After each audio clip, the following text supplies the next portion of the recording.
Ha, neçə ildən sonra mən burada bu daşları zad demək olar ki, elə mən düzəltmişəm, əmcət. Bu daşlar zadlar elə mənlikdir, qaqa. Biz bilirsən də özümüzsən ki, zəhmətkeş oğlanlarıq. Buranı mənim babam tikibdi. Yalan olmaz. Bu kimdə? Hə, deməli burada. Bura neysə? Şey deyə. Sərin yerdir, ha. İstilədin gir burada sərinlə. Bu nədir? Daşları qoydu. Yəni, bu Alban kilsəsi olub, kilsə olub bura. Paşinyan baş daşıdır. Şərəf. Yox, bu Paşinyanlıq deyil bura. Albanlarlıq da, onların baş içində baba şey tikdimi. Alban. Köhnə Alban. Biraz məktəb oxusaydım bilərdim. Oralar da şeydir. Biz o vaxtı bura yadımdadır, taxıl zat qoyurduq.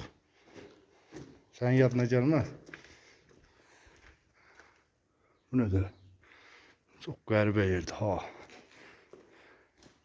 Bunu dağıtmaq olar, hə.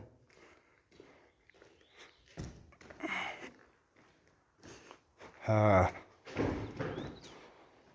Kilidinə bax, kilidləyib getmişdik, gəlib qırıblar. Hə, bu da belə. Getdik.